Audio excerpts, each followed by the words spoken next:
Welcome back. Well, Melania Trump is the nation's next first lady, and the White House is a far cry from her childhood in communist Slovenia. Earlier this week, Melania met with First Lady Michelle Obama at the White House. You can see there discuss what goes into the job of being First Lady. So what kind of First Lady can we expect Melania to be? Kate Anderson-Bauer is author of First Women and the Residents, and she joins us now with her thoughts. Good morning to you. Thanks for being here, Kate. Thanks for having me. So let's first start with Melania's story, because this, you could argue, may be the most dramatic, most interesting story of any First Lady we've seen yet in the White House.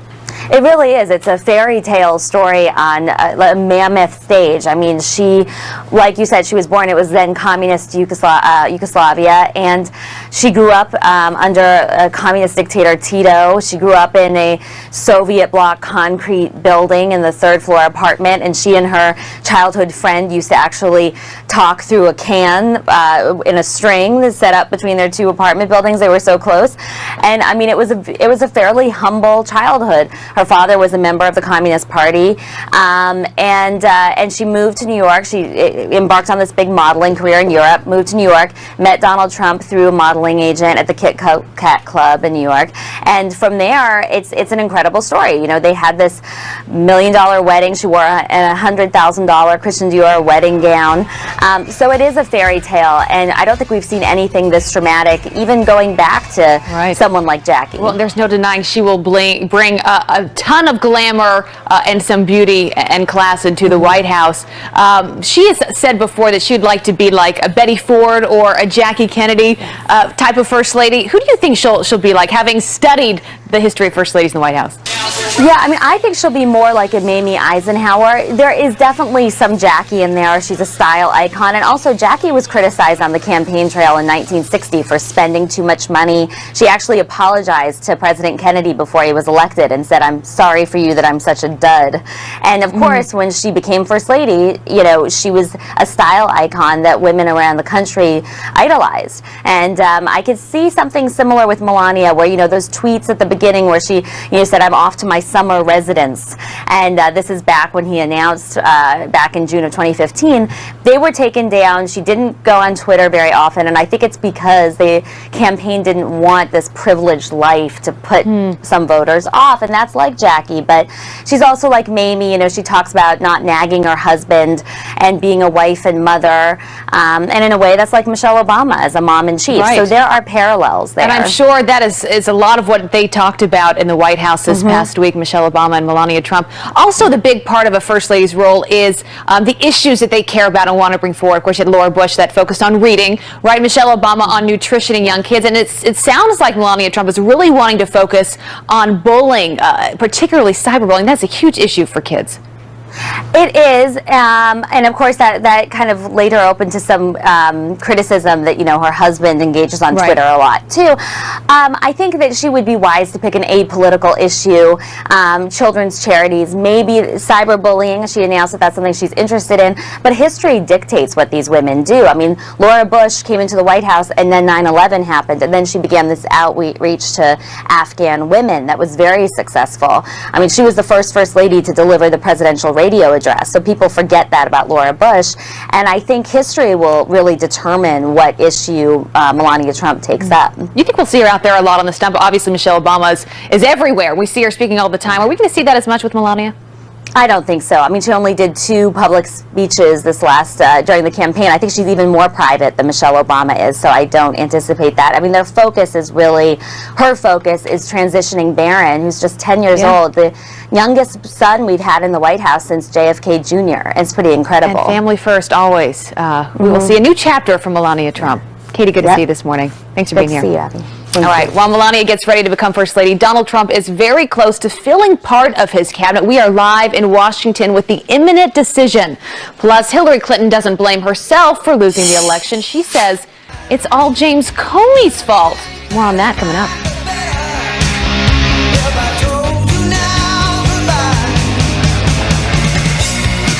Live to Washington, D.C. to explain how this might play out. I took your orders. I have the coffee going. And cream. That's right. Always lots of cream. More anarchy in America as anti-Trump protesters spread to cities across the country. Not my president! Not my president! Not my president! Not my president! Yes, he is your president, but there's something these protesters, they may not know. New reports suggest it's all a stunt run by the left-wing elite. And Donald Trump loves Twitter almost as much as he loves taco bowls. So what will happen to the account that brought us this infamous photo? Well, this morning, the president-elect is revealing his Twitter plans. We'll tell you what they are. Fox and Friends Hour 3 starts right now.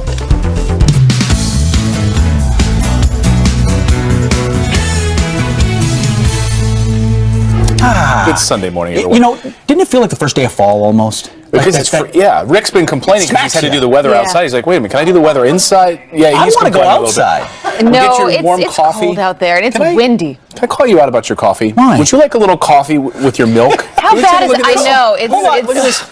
Yeah. Look at that. There's no coffee in that. It's Can I just like defend a cup myself? of cream in there. What is that?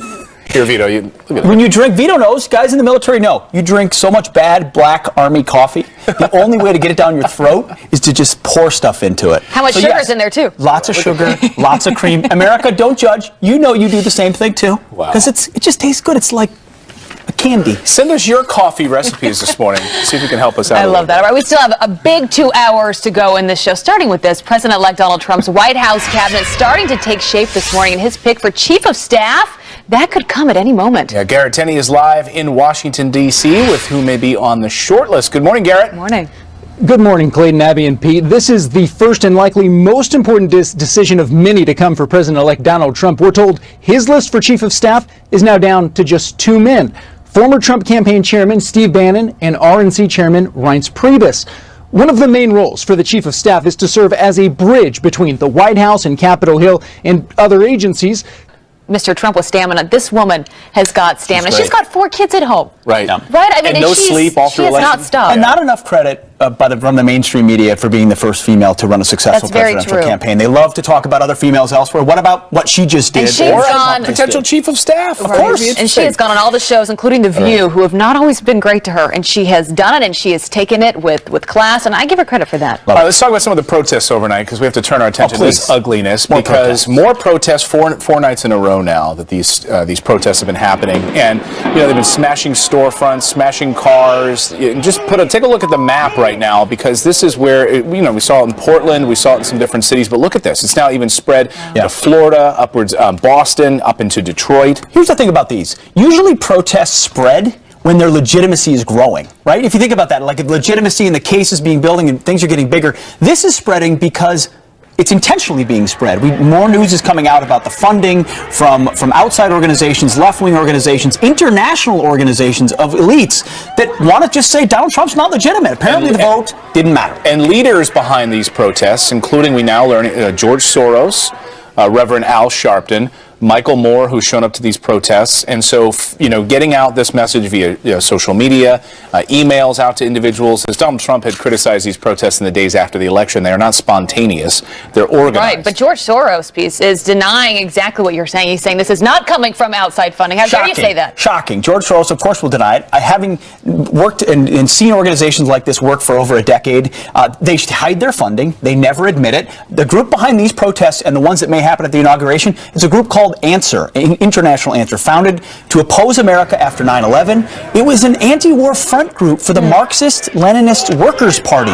These are communists. These are anti-Semitics who believe that the U.S. is racist, imperialist, sexist, But and at the full heart of of war all- crime. It's no, seriously, at the heart of it is anti-Americanism. And part of these protests are part of the reason why Donald Trump got elected. People are sick of agitators telling us that our country isn't special. But you know what is American? Is the democracy. It's getting out and voting. And so you see these cities where you're seeing these protests, actually a lot of them stayed home and didn't vote on election day. Right. Philadelphia, 12% down in certain sectors. Detroit, down.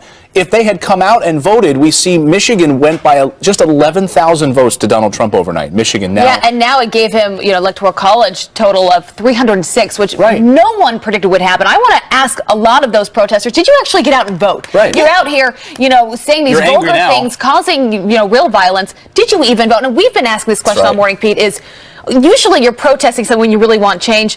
What is this for at the end of the day? Because That's exactly this, right. as you said, is a democracy, and whether or not you support Mr. Trump or not, this was a win for voters, right? They came out and they voted for Mr. Trump, and this is a democracy, and he's now going to be our next president. So whether you like it or not, this is the reality. This is what it's going to be. Such a great point. What is their end state? And you know what I think their end state is perpetual anarchy, perpetual disruption. They want to delegitimize Donald Trump by making it look like there's chaos in the streets, which is why they're already planning for an inauguration date, again, funded by Answer and international groups like funded by George Soros. This is a plan to delegitimize Donald Trump, which is why we have to expose it for what it is. Well, you interviewed a really interesting woman this morning, a Muslim woman, an immigrant, and she came out and said that she voted for Trump. She had some interesting things to say. Yeah, I mean, you could call her the hidden Trump voter, even if she doesn't fit the media's demographic. Here's what she had to say this morning. Well, as you can tell, I don't have horns on my head, right? But nonetheless, I am now being chastised as a traitor to my own liberals, as an idiot, names that I can't even repeat on air. I've had my own fellow Muslims tell me that they hope Allah will send me to the gates of hell. But, you know, none of that matters to me because I'm getting more responses than in my 30 years in journalism from people who are saying, thank you, because they too are fed up of the polarization. And so what I hope is that my friends on the left will come to the middle, and I would gently urge my friends on the right to also come to the middle so that we can walk on the middle path. She was saying also, it was interesting, you know, Oprah came out with her message about just we all need to take a deep breath.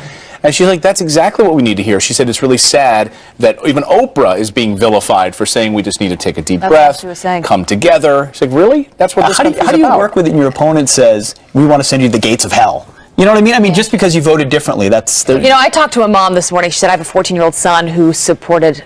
he's only 14, he didn't vote, but he said that he supports Trump. She said, honey, do not go to school and publicly admit that because I don't want you getting hurt. I don't want anything happening to you. And I was thinking to myself, how are we here? Yeah, how are we That's here? right. All right, we do have some other headlines to get to this morning, starting with an election alert, something we were talking about already this morning. All of the votes now in for the state of Michigan, and President-elect Donald Trump, he is on top. Mr. Trump leading the state with 47.6% of the vote. Hillary Clinton right behind him with 47.3%. Once officially called, the state would propel President-elect Trump past 300 electoral votes with a total of 306. And major backup headed to the United States southern border to stomp out a surge of illegals. 150. Mike Pence. So what can we expect in the weeks to come? Well, let's ask host of Fox News Sunday, Chris Wallace. Chris, good to see you this morning. Good morning, Chris. Good morning. Good morning. So let's start with the speculation this morning. Everyone wondering who he's going to put in some of these key top positions. It really gives the American people a sense of the direction he'll take this country and how he hopes to govern, right? Oh, absolutely. And it's going to begin right at the beginning with, I think, the chief of staff. And I suspect because Kellyanne Conway, who's going to be one of our guests on Fox News Sunday, said that choice will be imminent. Chief of staff is very important. It's the person, some say the second toughest job in Washington, the person who really runs the White House staff and who decides who gets in to see the president, who doesn't, what papers get to him, what doesn't. There seem to be two prime choices, although we really don't know what's going on inside the transition. One is Reince Priebus, who's the Republican Party chair, very much an insider, somebody who, you know, knows how to make the trains run on time. The other speculative top choice would be Steve Bannon, who was from Breitbart, the CEO of the Trump campaign, very much an outsider and a fierce anti-establishment critic. Look, in the end, Trump will decide what his administration is going to be, but the choice of the chief of staff is going to go a long way to saying whether he wants somebody on the inside who knows how to change things or whether he wants somebody from the outside. Well, and also, Chris, we can't go past what happened with Chris Christie. I mean, Mike Pence now heading up this transition team.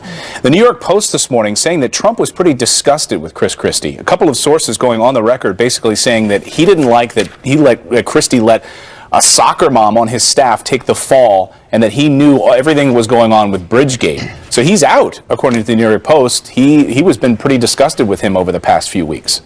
Yeah, I can't, I honestly haven't seen the New York Post story today, but it was pretty clear to me that Christie was out because the transition chief is a pretty public person, to a certain degree, the face of the transition, and you didn't want Chris Christie, after all the troubles he'd had with Bridgegate and all the testimony in the trial in which two of his top aides were convicted of conspiracy and fraud, that he knew about it as well.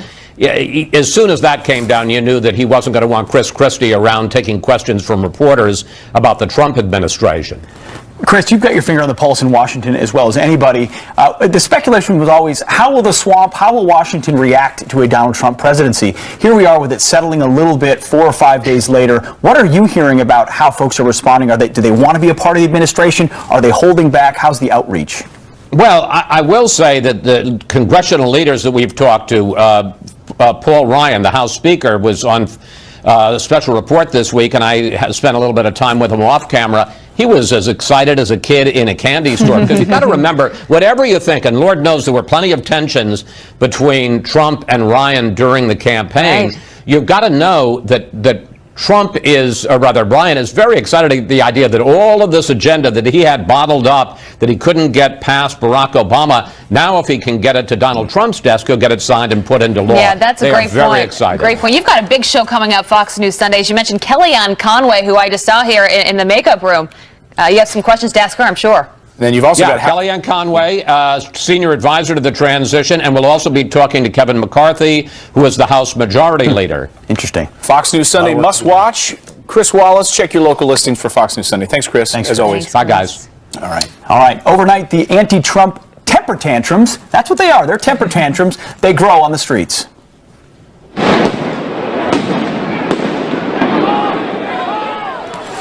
Well, can these liberals really call this, is that freedom of speech? That doesn't look like to me. We break down this destructive behavior in a fair and balanced debate. It's coming up next, and you're not going to want to miss it.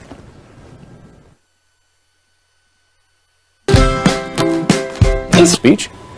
Absolutely not. It's not protected under the First Amendment.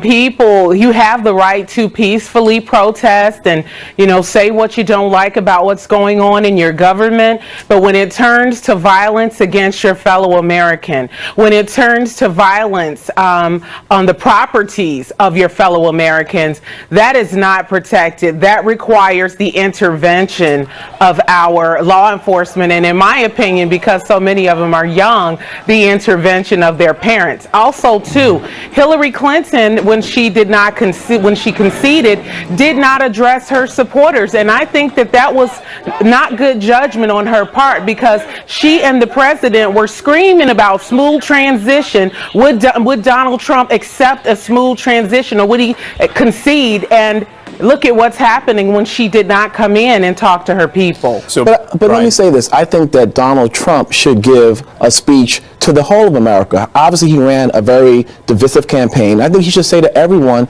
I will be everybody's president, and clarify, does he plan on building a wall? I'm hearing that now maybe he might not. So I think he has called on social media. He has already clarified. Give me a break. And he should come during his speech. We have an interview tonight on 60 Minutes where he addressed He said it was very unfair on social media. He got on social media and said all these protesters are very unfair. He's the president. Where is President Obama on this? He's still the president of the United States. Exactly. He is the reigning president. It is his job to talk to Americans. No, he was quiet in Ferguson, quiet in Philly, quiet when a lot of these things broke out that were un-American as far as I'm concerned. And what I'll say is this. Hold on a second. Brian, go ahead. There were a lot of people who didn't vote. We saw numbers significantly down in Philadelphia where we're seeing these riots. Portland, Michigan, Detroit. That's true. These people that are out there organized suddenly, spontaneously. Being paid. Did they vote? Why didn't they vote? Couldn't they have done this before Election Day? I believe a lot of them did vote. The bottom line was there wasn't enough votes. I mean, look, Donald Trump won the election fair and square. I don't think anyone's arguing that. Thank you. But God bless your lips. People are making the case that the way he won was inappropriate, and there's consequences to his words. And that's why people are protesting. What I will say is this. Donald Trump got the white vote He got black votes. I don't He know got about that, Hispanic Janelle. votes. He got Chinese votes. Oh, He my got God, here we Arab go. votes. He got all kinds of votes. People of It's true. all races By and the way, Hillary nationalities, won- creeds. whoa, whoa, whoa. I'm sorry, Hillary won the excuse me, popular sir. vote, Brunel. Oh, I'm sorry. Go ahead. I Excuse me, apologize. sir. Go ahead. I'm sorry. Don't But forget yes, who won the Donald popular Trump, vote. Go ahead. he appealed to all Americans. So this nonsense about racists, and I'm not a racist, I'm not a xenophobe, All right, so I'm guys, not a how do we turn the misogynist. page? We've got 30 Yeah. seconds left. Can we solve How we America's turn the ills here? How do we page turn the is page and heal this? President-elect comes out and says publicly that he is going to protect the rights of all Americans and that Muslims should not be scared, Latinos should not be scared, and that he is going to be a president for this entire country. Gee, it's just basically saying, well, we're just going to, try harder. Yeah, you got to admit what you've done wrong if you're going to try to get it right in the future. And I think what the Times did wrong was not just predicting the election wrong, but they tried to influence the election every step of the way with hit piece after hit piece on Donald Trump. And that was missing the mood of the voters, but it was also trying to tamper with the election. Yeah, the big takeaway from this election was the American people giving the middle finger to the establishment, to the media elite, as you could call the New York Times. And it seems like they've had an attitude, right? The New York Times acting as if they knew better than the American people. They knew what was going to happen, and much to their surprise, they were wrong. Right. I think they decided on a narrative early on in this election that Donald Trump was unfit, unworthy to be president. Hillary Clinton was the only choice. So all of their coverage was designed to prove their prejudice about this election. When they would interview Trump people out, Trump supporters at these rallies, it was to show them being kooky people, as opposed to really trying to figure out what was going on, what was motivating them, what were the economic issues that had been unaddressed in the last 8 years that would make them go this way.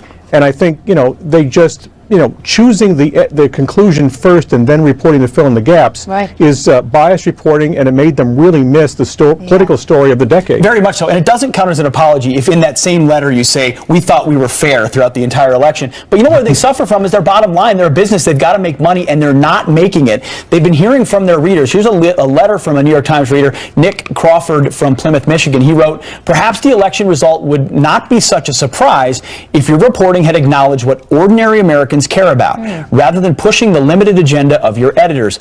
Please come down from your New York City skyscraper and join the rest of us. I think Nick speaks for a lot of people.